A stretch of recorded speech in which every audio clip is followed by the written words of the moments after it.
Hi, everyone. Welcome to our fireside with Stacey Vanek Smith. I'm Claire Wasserman, the founder and author of Ladies Get Paid. We are an educational platform, a global community, and a book all about helping women level up professionally and financially. If you have come to any of our events before, you have heard me say that so many times. So I appreciate you for coming back.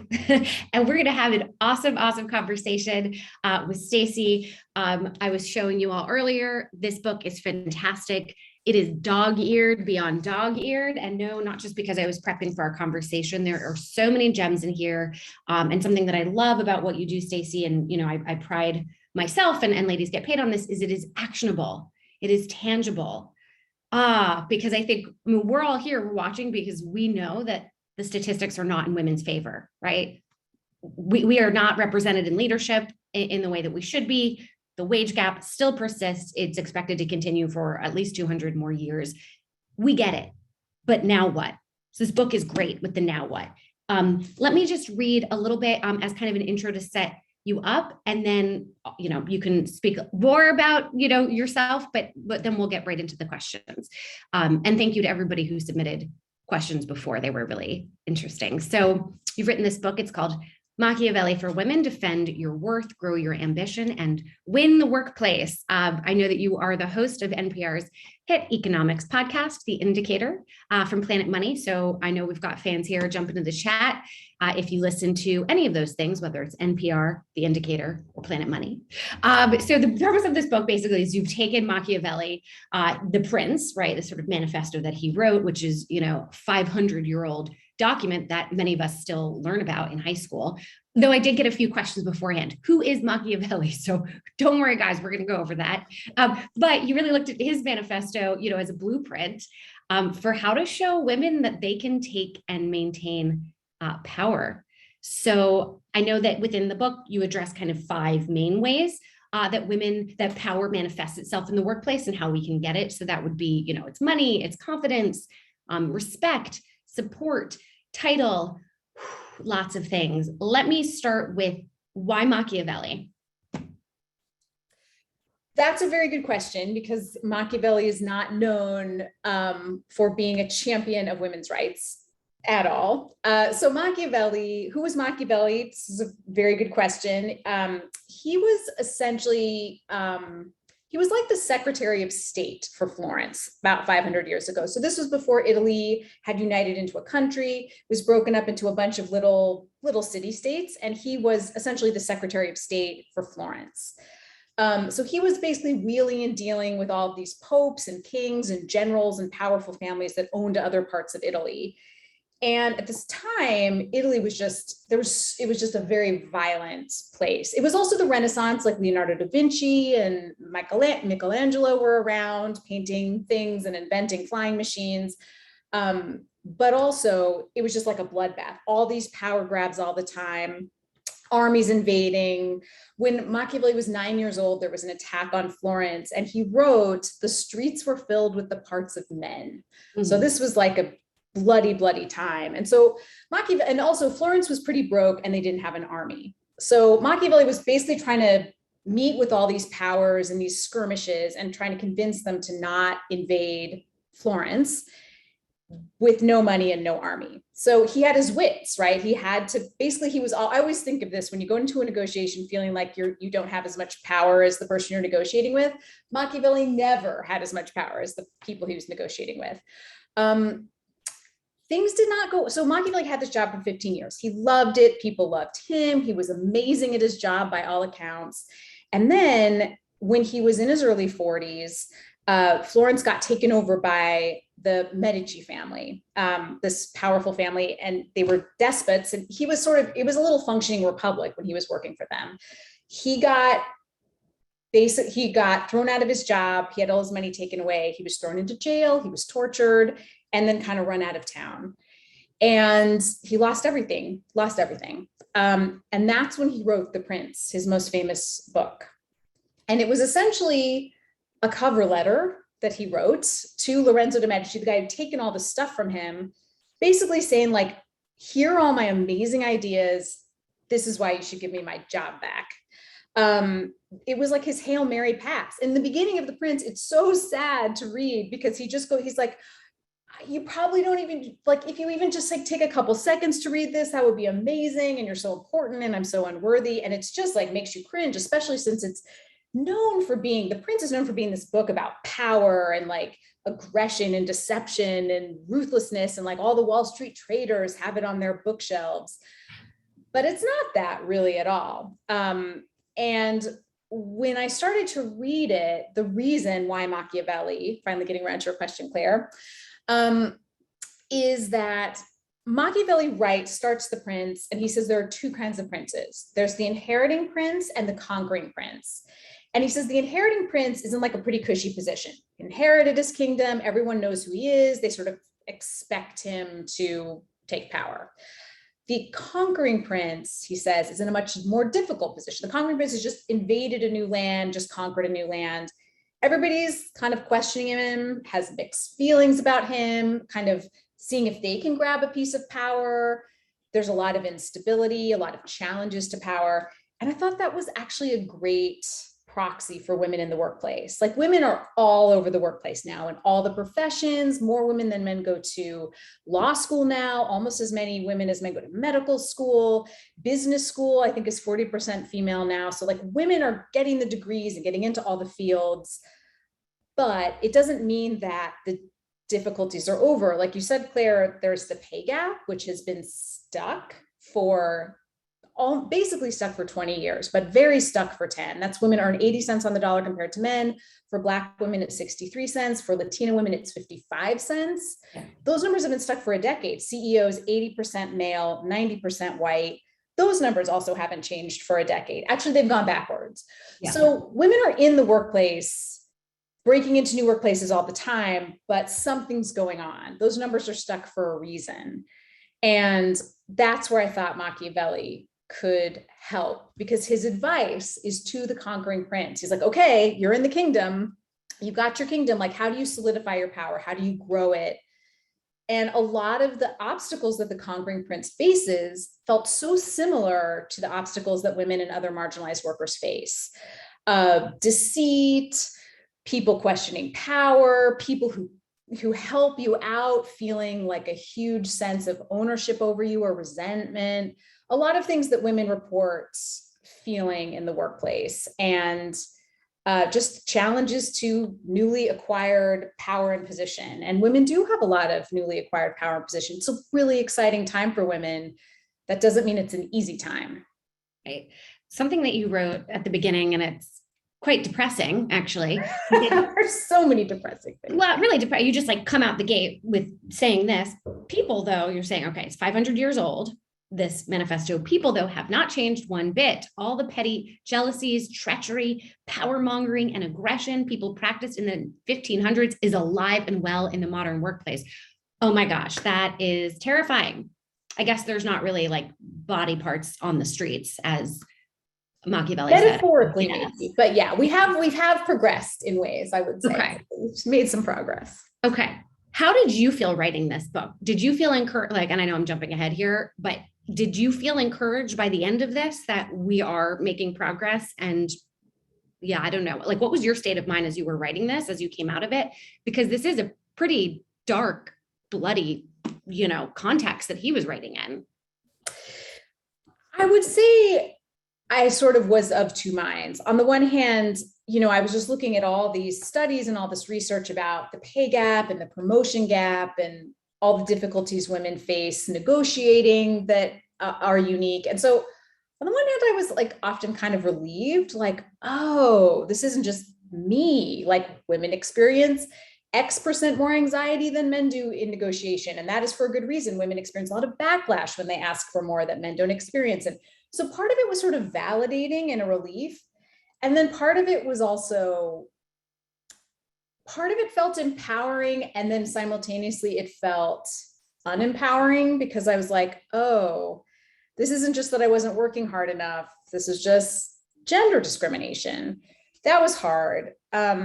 On the other hand, like you were saying earlier, Claire, it was really important to me to have actionable advice. I was like, because so many of the studies and reports I'd read always said, they said like, they had always had advice for policymakers or companies at the end. It's like, here's how companies can help. Here's how policymakers can help. And I'm like, well, what if you're just you? Like, what can you do? I mean, you can't, what if your company kind of like, what if you're working for a company that isn't doing very well in these areas? What can you do yourself? And so I was happy. And this, again, I was mixed. I was really excited because I did come up with what I felt to be like research-based, actionable advice. On the other hand, some of it was not advice I loved giving. Some of it kind of turned my stomach, to be honest. Like some of the advice I didn't love giving, but I made sure it was all hopefully helpful, gave women options. That was my goal. Mm-hmm. Yeah. I mean, okay, so I'm just going to quote you a couple of things that I pulled from the book, and I want you to talk a little bit more about it. So you wrote, one of Machiavelli's main messages in The Prince is one of the simplest and also one of the most difficult. See the situation you're in clearly. Face reality. Don't blink. I'd love for you to talk a little bit more about that. I actually think that might be the central theme of Machiavelli. So, if you've heard of Machiavelli, chances are you have a bad association with him. But he's like sort of an evil guy. Actually, though, I feel like the thing that makes Machiavelli so famous and the thing that makes him so infamous are the same thing, which is that he just looked at situations very analytically, like a chessboard. Like he took away all emotions and morality and was just like, okay, here's your power. Here's what you should do to get more. Here are the difficulties you're going to face. What should you do? There was no, he's like, oh, your friends will try to stab you in the back. People will try to flatter you. And it was just, he had no emotion about it. Just like, okay, here's how to navigate this. Here's how to move forward. On the one hand, this makes his advice really timeless because he has so much insight into people and the things that motivate them. On the other hand, some of the advice is really chilling. It's like, if you wrong someone, you should probably kill them so they're not like plotting revenge against you, which is fair enough. Probably, a solid plan if you're, like I don't know, if you're like a crime lord, but if you're just in the workplace, it's not a great plan. So, but for me, what I liked about it was see the situation you're in clearly. This is really hard. Discrimination. One of the things that I guess shouldn't have surprised me when I was writing the book, but really did surprise me, was there's a lot of denial around discrimination from the people being discriminated against. And a lot of times that comes because of kind of what I mentioned earlier, which is that there's something very unempowering about saying I'm being discriminated against.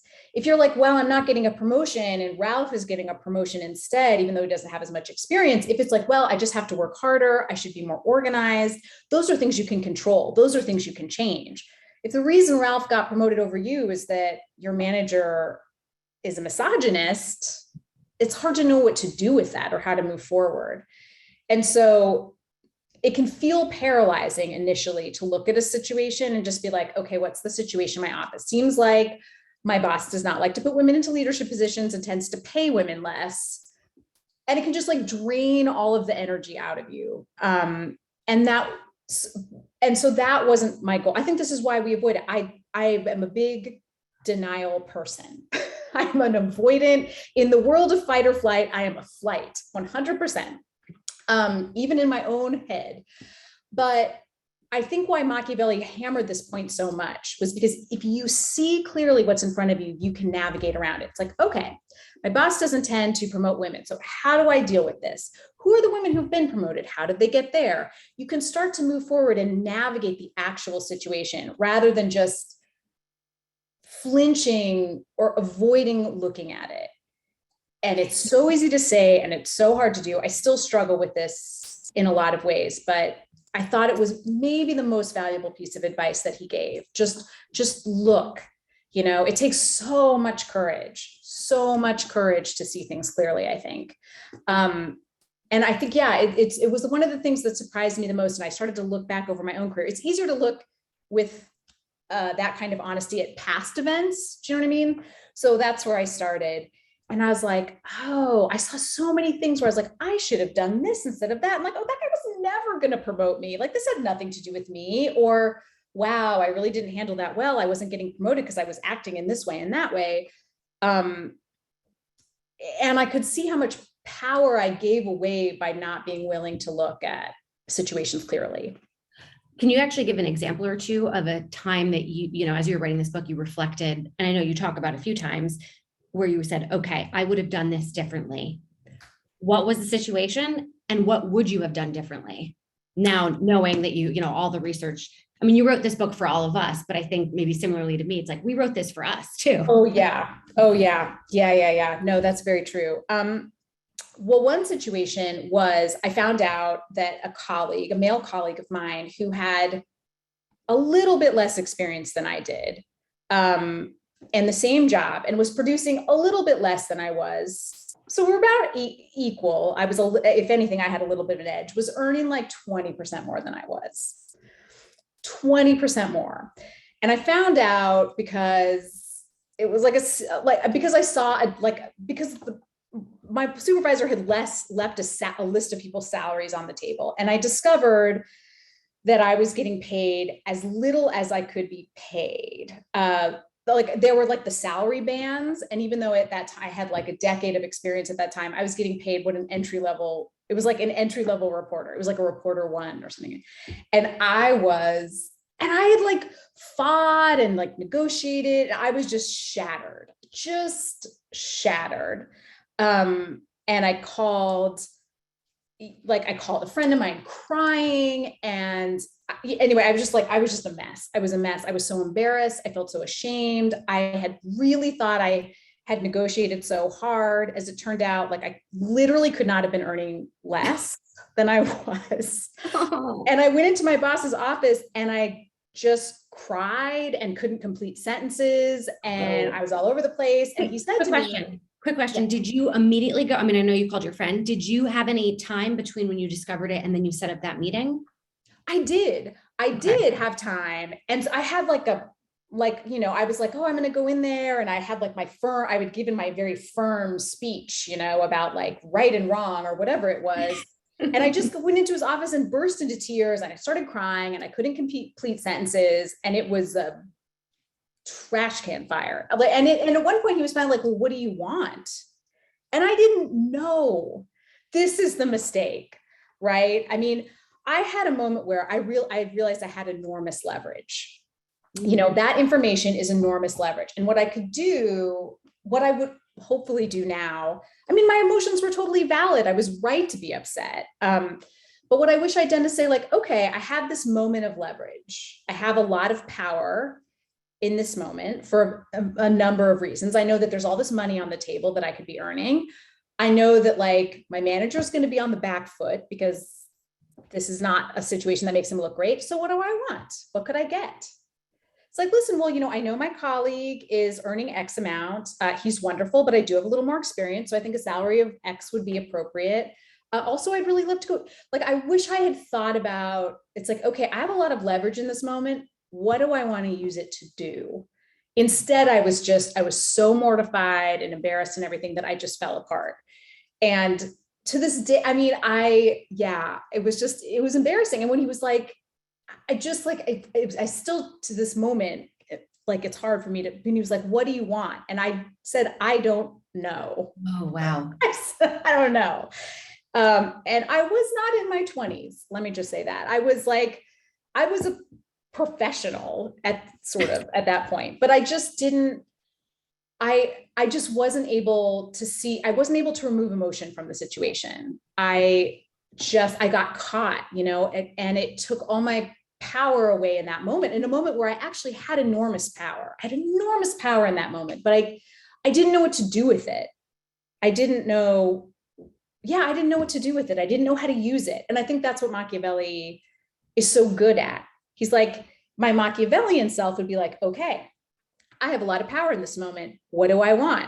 Like, I can probably get a little more than I would normally get because of the shame factor. And like, how do I play that?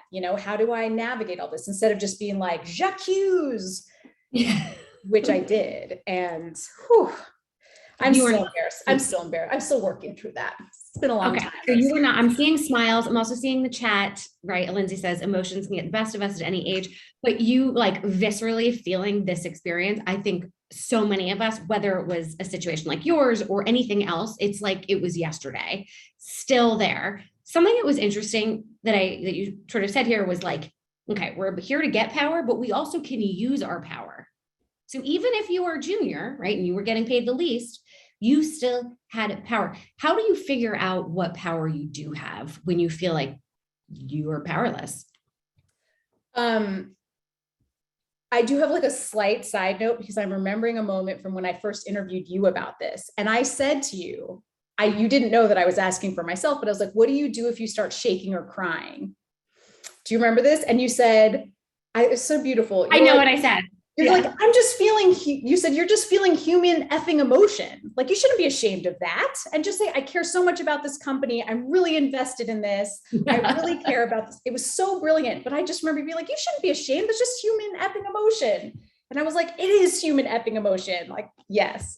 But yeah, I was asking about that. That was exactly what was in my head when I asked you that question. But sorry, you were asking me, I got all. Like, how do you know, even if you're a junior, super junior, it's like, do you have any power? Information is power. Okay. Information is power. So, I mean, it can feel like you don't have any, but if you walk into an interview knowing what that position pays, hopefully, ideally at that company and at other competing companies, and how much experience people tend to have in that position, you've got a lot of power, because so much of the power that companies have comes from a lack of knowledge, where it's like, well, they know how much everybody's getting paid and you don't. So they can say, oh, well, normally for this position, you should be getting $60,000. And you're like, that sounds low, but okay. And when really that's like $15,000 lower than you should be getting. So I think power is that information, and that information is just a game changer in every way. When you walk into a negotiation with that knowledge, that I think is very powerful. Totally agreed. So in thinking about how do you get power? Okay, so again, taking the scenario of I'm new, maybe I'm a little bit more junior. How do I start cultivating power at work? Like, what would be my first steps? I think it's a couple things. I mean, the first thing is the thing I so spectacularly failed to do in that one negotiation, which is figure out what you want. I think that is maybe the single most powerful thing. And I do have a hard time with this still. I don't like to, for a lot of my career, I think I took whatever opportunities I could see in front of me. And I never had the presence of mind to be like, here, like, I want to go here, like, in a land of like endless opportunity. If I could have anything I wanted, I would want this. But how do you know if you don't have enough life? I mean, I'm sort of not a fan of all of this, like have a 5-year plan, so I have more thoughts on that, but I am, you have to have like flexibility in this and be able to like see opportunity. So, don't be too hard on yourself. Anyway, continue. Yes, no, and I agree, because honestly, you don't know, and it should be evolving. I mean, some people know, like by the time they're 3 years old, that they want to be a brain surgeon, but I definitely wasn't one of those people. I thought I wanted to be a literature professor until I was like in my mid-20s. But I do think it's helpful to just in a moment, like, you can dream and then dream again. Your dreams can change. But just to think about, like, what do you want now? What would sound awesome now? And just ask for it. I think knowing what you want is very powerful. How to get this salary information. I think there are a bunch of ways. The first one is to ask the people, let's say at your company. This sounds very daunting, but you can start with people who used to have that position. They'll often be very open, just be like, hey, I know you used to work as like a whatever assistant producer. Do you know what the word range is so helpful in asking about? I've asked people uncomfortable questions about money for like 15 years. The word range somehow just softens things and relaxes people infinitely. So instead of saying like, what did you earn when you were working that job? Just be like, hey, what was the salary range for that position when you were working that job? Do you know? And then just say like, listen, I'm going into a salary negotiation. I don't love negotiating. I'm trying to get as much information as I can. Anything you could tell me would be helpful. The anything too is great because it's not just about money, because sometimes they'll be like, oh, well, the thing you really want to do is get this title or get on this assignment because that'll lead to this. So just be like, anything you could tell me would be helpful, any money amount. And Claire, you told me, and this is so brilliant, that also outside of your company, you can reach out to people, even just like message people on LinkedIn, like find white men at companies that are similar to yours and message them. And, it's amazing how much people want to help. In fact, I talked to somebody who did that and heard back from the guy who was so excited to help. He's like, I think this is awesome. I think it's so important. And he'd reached out to his colleagues and like done like information gathering about their salaries. So he gave her that information.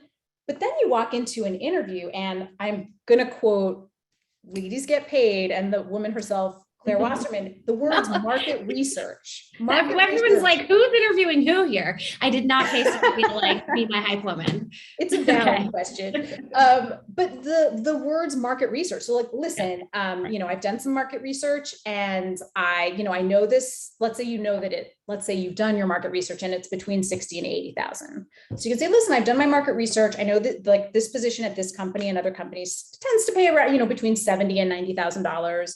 I do have a little more experience and my work, I've been producing 20% more over last year. So I think probably toward the upper end of that range is appropriate. I was thinking 85, 90,000 would be about right. What do you think? Mm-hmm. Yeah. And just like, that is a very powerful position. You're like, this is what I know. And in fact, I think one of the things I was surprised about the most after talking with you, Claire, and also Dr. Linda Babcock at Carnegie Mellon, who studied negotiation a lot, was this because the sort of common wisdom in the world of negotiation is that you don't name the first number, right? You let the employer do it. This is pretty much conventional wisdom.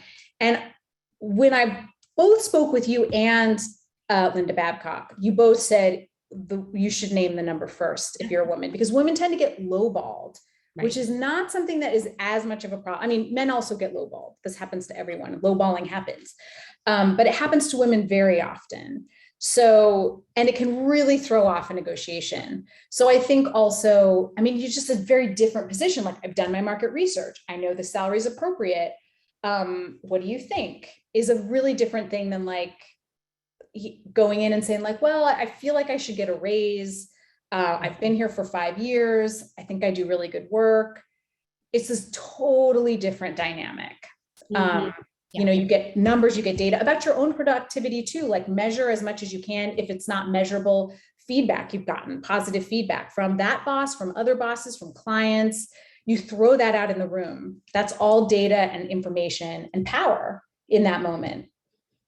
Yeah, something, well, first of all, I want to quote you back, which is you said, you can dream again. I thought that was great. So somebody tweet that.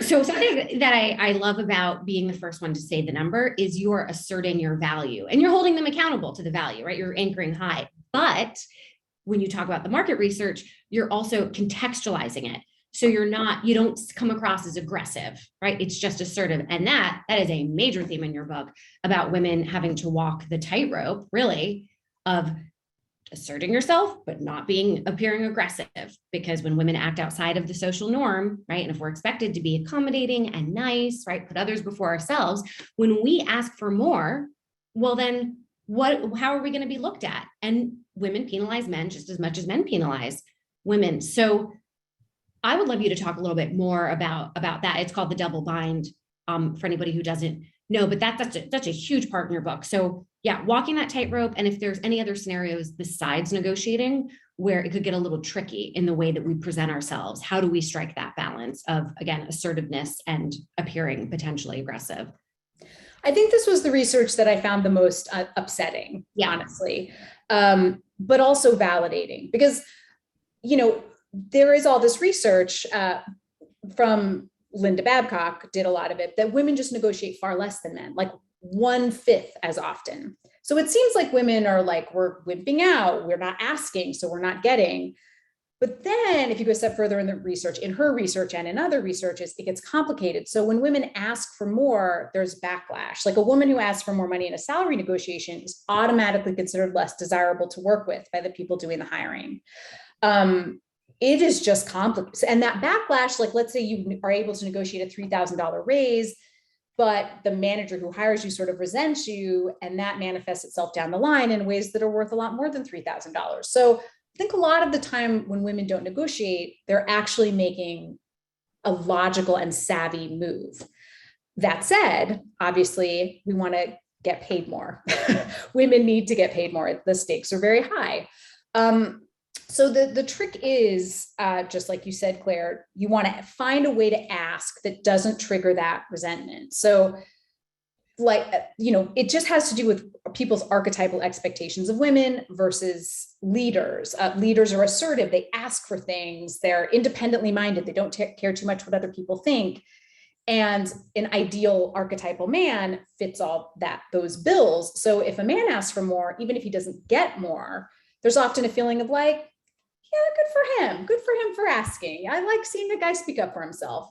Whereas if a woman comes in, because women are supposed to be self-deprecating and nurturing and supportive and modest, then it's sort of like, geez, she's very grabby. Like, she's so there's often a feeling of selfishness. Yeah. So I was actually sort of in despair when I was doing this research, but I found some actually research-based solutions for negotiating. Basically, you want to avoid an adversarial relationship as much as possible. So one way to do this is to sort of paint a picture of a future together. So you're like, listen, I'm so excited to be at this company. I'm really inspired at the work we're doing. This project that you've just started, I would love to be a part of that project. I'm so inspired and like just very excited at the thought that I could move forward into that project. And, when I started here, I was very new, and I know that you took a chance on me, and I really appreciate that. And I can see myself moving into this future, which is thrilling. At the time you hired me, I didn't have that much experience. And so I think my salary of $60,000 was appropriate. But now, I know that this company tends to pay more like 70 to 90 for this job. And that is, it's very important to me to feel like I'm being valued by you guys as much as I really value working here. And so I would, I think a salary of probably $90,000 is more appropriate. And I would also really love to start getting some chances to work with this team because I really see a future there for me. And so you're kind of painting a picture of like us moving forward together and me getting paid more. So it's less like a zero-sum game. Like you need to pay me more money. And money can often have this effect. But it's more sort of like, I want to go here with you. Here's what I need to do that. Another really effective technique that Linda Babcock recommends is something called log rolling, which is sort of hilarious. I'll never forget that term, but it's basically you think of 10 things that you want, not just money, but other things. You think of title, office space, work flexibility, things that would make your work better, your life better, an assistant. And at moments where negotiation seems to be narrowing, because that's the dangerous turf. Really in any negotiations, when it starts to get narrow and become like a high noon situation, it's especially bad for women because any kind of a standoffy situation, people start to have very negative associations with women. Who does she think she is? Is it right that no, these associations are terrible, but they do come up. So this could be a helpful way to navigate them. You start to throw in other things. It's like, okay, well, I understand money's a little tight right now. I do feel like my title is probably a little overdue for a bump. I mean, I've been working at an associate producer level for about 6 months. So, I would like a title bump would be very valuable to me. So I would feel really good about maybe taking a smaller raise, like let's say $82,000 or $83,000 and a title bump as well, or training or 3 months off to do this or but to introduce new things. So you're expanding the negotiation rather than letting it narrow. So those are the two things that I thought were the most helpful in the negotiation part. For sure, for sure. And I would love, as everybody goes into these kinds of conversations, and I see that there was a good question about somebody preparing for, I guess, the annual review or promotion discussion. If you come in thinking about this being a very large holistic conversation around your growth at the company. So yeah, money is a piece of it, but I mean, and I'm sort of repeating what you've said here, there's a lot of other factors. So you're coming in and you're thinking, okay, here are X, Y, and Z, lots more alphabets, 10 things that I think would help me here do better work and help the company, right? Not that you bring them all up at once, or maybe you don't bring up, more than a few, but you're coming in, you're taking the pressure off of that one number. There are so much more to discuss, just as money isn't everything, which I feel like I shouldn't say because ladies get paid, but it's true. It's true. So I really appreciate, I do think even just knowing that there's more ways to broaden the pie relieves some of that anxiety around, will I get this one number? And if not, it is a failure. So log rolling, I wrote that down. I really like that. Thinking about, and I also want to give a shout out here to Tara Tar. She says, part of me feels like this is bullshit, that we still need to work so hard to phrase how we ask for more money just to make men more comfortable. Yes. And this is Correct. why Stacey said it, and I said in my book, I hate giving this advice. There are so many times where I'm like cringing. I am curious for you, when you talked about leadership qualities, right? Like, and you mentioned it before, of leadership being thought of as, first of all, male, but a bit confrontational or authoritarian, like you follow me, right? If we act like that, we get penalized. Okay, so what are the qualities that we need to be bringing into this to make it work? If it's not act like the men, but we still have to play the game, so to speak, right? Like they're the ones who set the rules because historically the workplaces have been for them. We now come in, if we have to play their game, but by different rules, like this is where the lines start to get a little bbit blurry. And I don't know if there's like a blanket statement you can really make about this. I think it is sort of situational here, but maybe an example of, if you are a new leader, or you're, a new manager, how do you galvanize your team, but also be strong? You are the leader. Yes. I mean, because a lot of times when you're a leader, you have to make calls that aren't popular. You have to hire people, fire people, say no to people, censure people, reward people, punish people, all those things. So this is maybe my favorite solution in the book. It's something called transformational leadership. Okay. That's what management consultant types call it. But basically, so there's this loophole. People do not like it in general when women ask for things for themselves, when they're assertive, when they're pushy, when they're demanding, but they're okay with it if the woman is doing it on behalf of someone else. That is totally acceptable and admirable for a woman to be fighting on behalf of someone else. In my book, I call it the Erin Brockovich exception, because I kept thinking of Erin Brockovich, like she's so admirable and wonderful and noble, and she's so pushy and feisty, but she's pushy and feisty on behalf of other people. So she's not selfish, she's altruistic. So female leaders can harness this, and basically you turn the team into an outside entity, and you're doing everything for the team. So you say, listen, I've looked at this work. I really believe in this team. I know the extraordinary work we're capable of. This isn't up to it. I'm going to need us all to work this weekend and produce the kind of work I know this team can do. And I'm going to fight on behalf of this team because I know the work we're capable of producing. That sounds a lot different than, this report is just not up to the quality that I need it to be. I'm going to need you guys to work this weekend and get this up to where it needs to be. This just isn't acceptable. I mean, it just, and for men, the sort of more general patent style hierarchical leadership can work okay. For women, it's really hard. I think that's why there are like almost no women in the C-suite, as they say, like CEOs and things like that. The other really nice part about transformational leadership is that coming from any gender, workers like it better. People feel more motivated by it. Workers like feeling like they're a part of something, like they're part of a team that's moving forward. So it actually was like one of the nice moments in the book where the advice for sort of surviving and navigating through as a woman was advice that I was like, yeah, it should be like, everybody should do this. This is delightful. This is like a way to, I don't know. So that was one of the moments in the book that I was the happiest about when I stumbled on that. I agree. I felt that way as well. Michelle comments, sponsorship versus mentorship. We ladies need to be standing up for each other, sponsoring by advocating for each other. Let's talk about relationship building.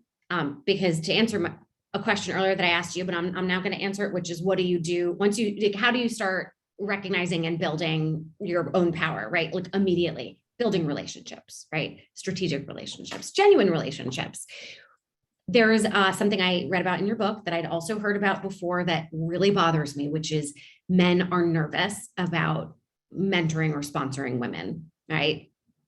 They don't want to be, you know, there's an innuendos to it, right? I have to keep the door open. Like, so it was already difficult for us to get sponsors and mentors, which by the way, I don't think is sexist. It's more just that you tend to bond with people who look like you.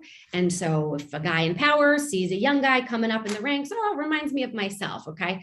All right. There's that we're inherently up against. And then there's now this fear that men are having about being, I don't know, building relationships with women. It's like, we just cannot win. So maybe we could address building relationships, yes, in general, but what do we do about that? Is there anything to be done, basically?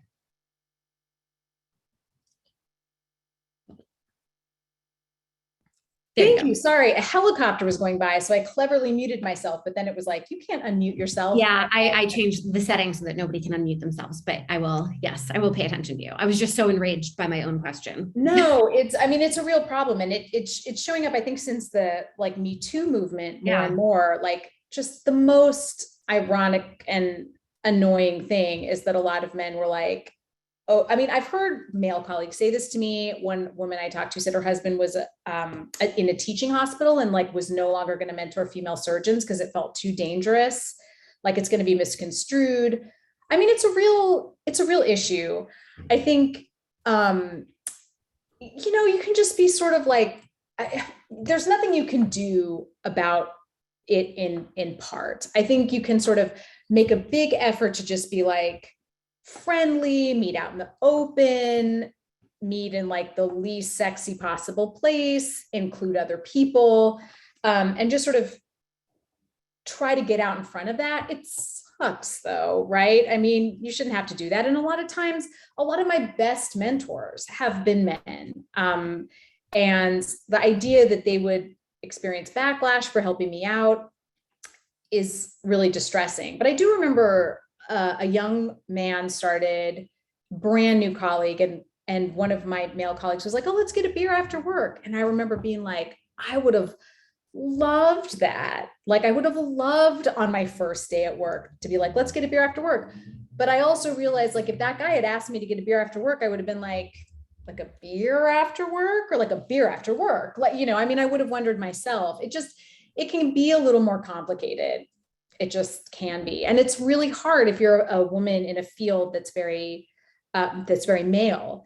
It can be really sticky, and it can sort of feel like an obstacle. And it can be a real obstacle because mentors and sponsors are so crucially important that, you know, that's just a really sticky issue. It really is. What is the mentor trap? You talk about that in the book. Oh, yes. Well, I noticed this when a lot of the Me Too conversations were coming up at NPR. There was sort of like a generational issue around some of the things that came up. Like sometimes the older women would say like, well, what's the problem? This is just the workplace. This is just people. And like some of the younger workers were like, this is unacceptable. I'm not dealing with this. So there was very much that divide, but the mentor trap's a little different. The mentor trap is that, and I feel like this happens, women do report having far more complicated relationships with their mentors. And I think it's because a lot of times women have had a tougher time in the workplace. So you have these like, you know, sort of battle scars. Sometimes it makes you give weird advice, you know, because you're giving advice that's like kind of meant for you. I've heard so much limiting advice given. It's like, oh, well, you don't want to do that. That's probably not possible, you know, and it can be, you can believe it early on in your career. You know, you're like, well, I don't know, she seems to know what she's talking about. I mean, it comes from men too, but that's one part of the mentor trap. The other part is that sometimes when people mentor women, because women are seen as more vulnerable in the workplace, there is also sometimes this sort of outsized feeling of ownership. So if you succeed, you have to do what I want you to do. It's like, oh, well, you're going to come into this department and work under me because I'm mentored you. I helped you get here. I've noticed that in media a lot. And I think it happens less to men because men seem like they maybe have more agency or more power in the workplace. So it's like, oh, like fly, little bird. And when it comes to women, it's like, I made you. And so I think there can be sort of an inappropriate sense of like ownership over a woman's career that doesn't necessarily happen for men. So that's the mentor trap. That very much resonates with me. Yes. We'll have cocktails and talk about that after, but yes. You do talk a lot about toxic folks in the workplace. Like you talk about some women being, women on women crime. I don't want to go too much into it because it's, we don't have that. We only have 10 minutes left and I'd rather talk about something more uplifting, but this is important. So I don't know if there's certain pieces you want to grab from your book when dealing with a colleague or a boss that it's just not a good relationship. How do you navigate that to your benefit, if possible? It's really tricky. And I actually put the chapter in the book about how to deal with women in the dark arts because everyone kept bringing it up. Everyone kept being like, we're going to talk about how like women sometimes don't support other women in the workplace. And it kept coming up so much that I started looking into it. And there's been actually quite a bit of research on it. It's very annoyingly called the Queen Bee effect. But basically it's a result of workplace discrimination. I think that's the important place to start in your head because there's often this feeling of like tokenism among women in certain positions. It's like, well, there can be one woman in management and I'm in management. So if this young woman is coming up and she's cheaper and she knows how to use Slack and, you've got to like keep her down. I mean, there's not a feeling of abundance for women at the top. Often there's a feeling of scarcity. There's only so much to go around and I have to guard what my territory. And so it can lead to a lot of really squirrely behavior. And the best thing I found to deal with it is just to try to remove emotion from it, understand this behavior for what it is, write everything down, keep a log. And when you're addressing this person, be direct and bring facts and do not bring emotion into it. Like the nice thing about Zoom, and I do this all the time, is I put Post-it sticky notes on my computer when I'm trying to be like calm voice or like whatever it is.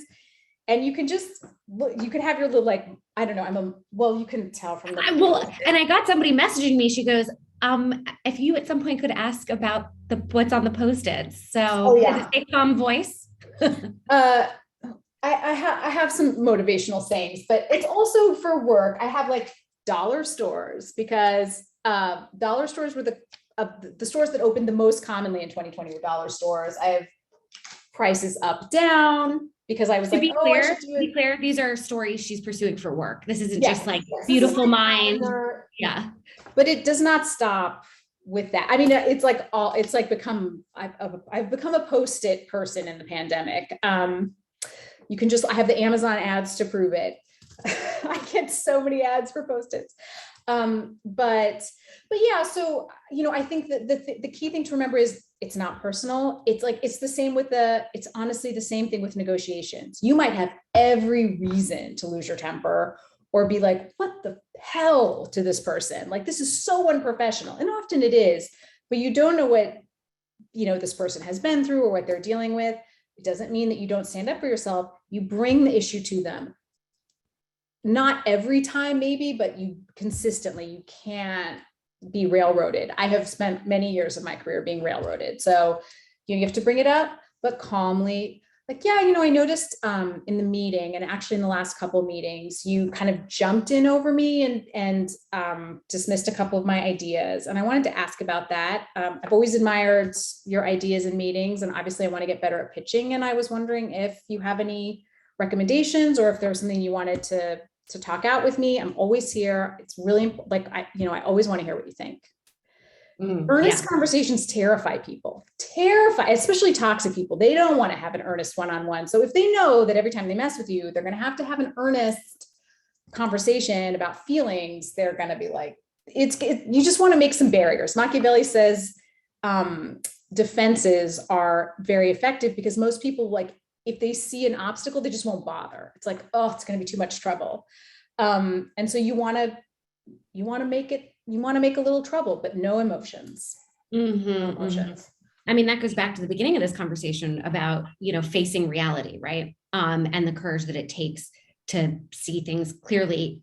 Feedback, I want to touch on that quickly because it is sometimes terrifying to ask for feedback and or receive feedback, but it is so crucial to both, the excellence of what we do in the workplace, but also our ability to move up. I mean, you wrote about that with one woman in particular. I mean, it seemed almost like she attributed her ability to get feedback as the reason of her skyrocketing in her career. Let's just say, how do you ask for feedback? And then how do you filter the feedback? So let's just say it's like really mean. Like, what do you do with that? Yes, the woman you're talking about, Neha Narkhede, she's founder of one of the Silicon Valley unicorn companies worth more than $1 billion, called Confluent, but she worked her way up at LinkedIn before that. And what she said to me is so simple, so beautiful and smart. She said when she said she would ask for things before she felt like she could get them. She would push herself to do that. And she would just wait to hear no, because she wanted to hear no so that she could be like, oh, okay, like I really want to be promoted to whatever, senior producer. That's like, no, I'm sorry. I just don't think you're ready for that. Okay, well, what would you need to see from me to make that happen? So then you get like a bunch of things, right? It's like, well, you need experience in this and this, and you make them, she said, make them get very specific, like concrete things, not like, well, some more leadership. It's like, oh, what exactly? Make a list, and then you can do those things and come back. This is the way around a lot of discrimination, which tends to happen in like gut feelings. And, it's like, oh, I don't know. It just seems like Ralph is more ready for a promotion. But if this person has given you a list of things to achieve and you have achieved them, it becomes a very different thing when you come back and you're like, I did all the things. And she said, by the way, if they give you another long list of stuff or more equivocations, that's when you know you should leave. But this other thing this brings up is feedback. So there are a couple kinds of feedback. There's like, people are always reacting to something. That's what I've learned from getting edits for years and years. And people are like, I don't know that part in the story. I don't think that woman's, they might not be articulating or not know exactly what they're reacting to, but they're reacting to something. So if someone says to you, like, listen, like, your work is good, but you're just so prickly and you don't dress very professionally. Women get appearance stuff all the time and personality stuff. You're just so prickly. And I don't know, like you're sort of aggressive and you don't answer emails very often. And I don't think you're a leader. Just be like, my recommendation is just to write down everything they say and don't respond. Just be like, okay, interesting. Oh, okay. So you feel like so like prickly. Okay. Like just like as a colleague, or what do you mean? Just get more information, no defensiveness. If there's a factual error, like, well, your productivity's gone down and it hasn't, you can be like, oh, that's interesting. Well, I'll get back to you on that. I think my productivity went up, but I'll get back to you on that. I'd be really interested to know that myself or whatever. Mm-hmm. You just want to get the information. It's not perfect information. People have stupid thoughts in their heads all the time, but this is a person who's in charge of promoting you. And this is what they think of you. Just get the information, just get it. And then I would say call, if there's something that's bugging you, call, like, be like, God, am I prickly? Am I flaky? Call someone you trust and love on some level and just be like, I need you to be really honest with me. And if they're like, that's ridiculous, no, you're not flaky. But if they're like, well, you can be a little flaky, that's something that maybe you could work on. Maybe it is holding you back. You don't want to shut yourself off from that information because of defensiveness. Comes back to what Machiavelli said, see the situation clearly. What is this feedback telling you? Is it telling you that your manager's like a jerk? It might be. That he hates women? It could just be that. Or maybe you do need to make some changes too. So I think that can be, not to be scared of it. Listen, we all have personal growth we could do, like we all have self-improvement, and to not be scared of hearing it. Mm-hmm. Michelle, right? See the situation clearly. That goes on my next Post-it. I know I didn't realize that I should have gotten Post-it to friggin' sponsor us. mean, what a missed Oh, opportunity. yeah. Come on, 3M. Yeah. It's 3M, right? Oh, God, I should know that by now, but there are a lot of companies.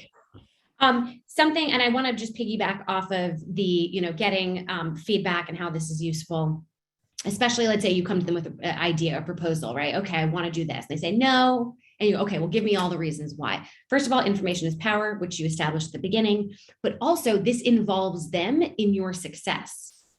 So as you grow and you're implementing what they've done and you're coming back and saying, hey, I really learned, like there was something interesting you pointed out. And as I reflected, et cetera, it gives you a reason to continue the conversation with them. And now it's almost like co-opting them into like sponsorship or mentorship, and to your point of like, toxic people hate an earnest conversation or whatever you said. It was like, that's a way. Thank you so much for your criticism. Did you know you're now mentoring me by giving that? Oh man, we're at time. Okay. Well, that's it, guys. I would love, Stacey, tell everybody, what are you up to next? Where to find you? Obviously, where to purchase the book, and then we'll close it out. This was fantastic. Oh, thank you. This was such a pleasure. I feel like we just got started, but yeah, no, this was really wonderful. Thank you. You can find me. I'm on Twitter. I'm at Vanek Smith. It's very long, cumbersome. SVANEK Same on Instagram. I'm staceyvaneksmith.com is my website. And you can buy the book at Bookshop, indiebooks.com, Amazon, Barnes and Noble, I think Target's. So in many places on the internet, and it's in bookstores still too. Yeah. And also your show, because I listen to your voice now. You're oh yes. She's the a wonderful indicator host. from Planet Money from NPR every day. This is why all the post-its, this is my calendar actually now. But yeah, so it's every day, business and economics. And you interview a lot of men. Which one thing before we go is something you wrote in the book is that you'll interview a woman and she'll refer you to her male colleague, even though she's an expert. It never happens with men, but yeah, often a woman be like, well, this isn't my exact area of expertise. You should really call Ronald. He did an amazing paper on this. Ronald will never, like, I've had a man do that once or twice in 15 years. And I have women do it probably half the time I contact them. Yeah. So there are many men who want to become allies and they sort of feel lost or need like specifics to do. And one thing you can say is, hey, if you come across an opportunity that you think I'd be good for, whether it's bringing me to an event, it doesn't need to be a job opportunity, like lots of little things. If you could pass it my way, and also if you can share your salary, like those are two things, right? Information and opportunity that are massive, that we all need and they can certainly give. So it's like, tell them to do it. Well, thank you, everybody. I'm getting requests for part 2 already. So, we'll anytime, talk man. Later. I know you're a busy woman. We'll have an off the record next time. All right. Thanks everybody for watching. Join ladiesgetpaid.com/join to get invited to future events as well as our private network. It's totally free. You can also follow me on Instagram at Claire Gets Paid and ladiesgetpaid.com/book. Always have to remember that one too. I appreciate your time, Stacey, and all of you for being here. Have a wonderful rest of your night.